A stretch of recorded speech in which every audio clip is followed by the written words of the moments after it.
Hello everyone, Joe McGuire here again from Head Coach Online with another short video in our series of mental health issues.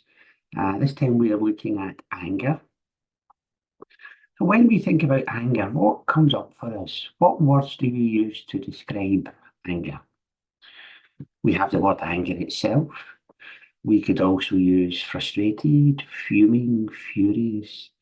We might also say irate, seething, or livid.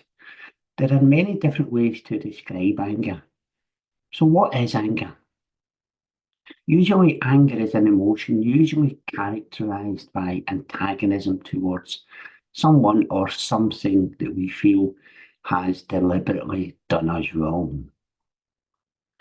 There are different ways to display anger. Anger can be useful in the sense that it can motivate us to right the wrongs or to challenge injustice. It can motivate us to get things done.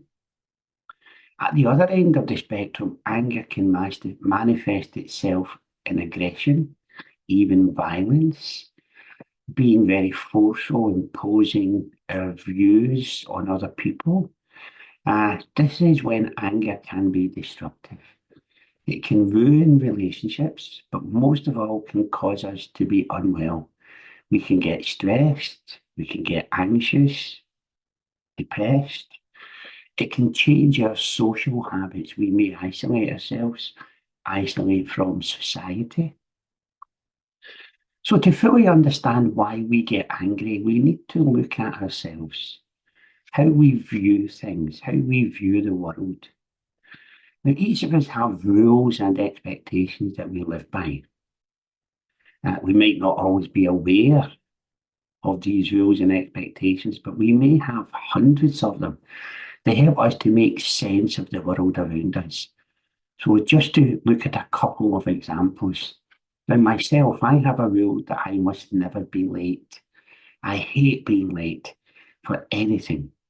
Now that in itself is okay. It helps me to stay on track, to manage my day until something goes wrong. And if I am late, then the reason for that rule kicks in. I get thoughts like people will think I don't care, that I'm lazy, that I'm not to be trusted, I can't be relied on.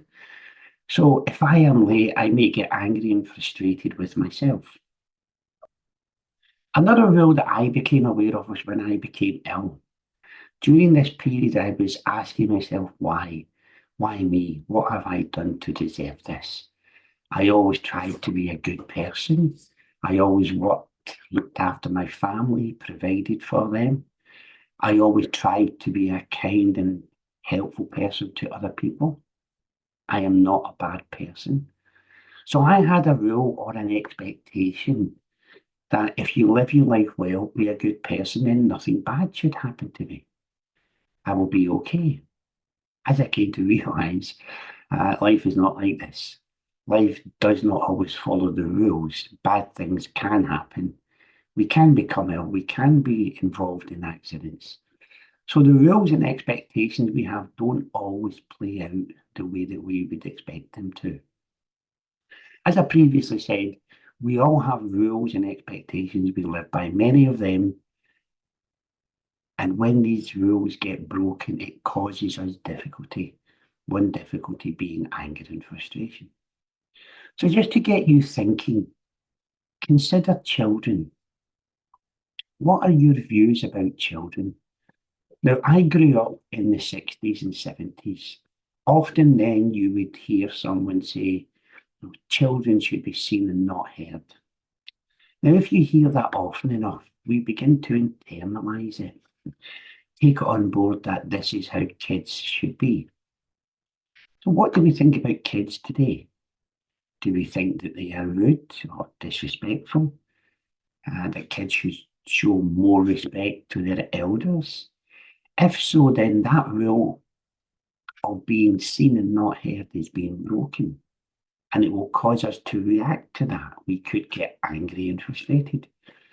So, the first thing that we need to understand when looking at any emotion And today, as we said, we're focusing on anger, is to understand what rules of ours that has been broken or are being broken. This will help us to determine why we are feeling the way that we do.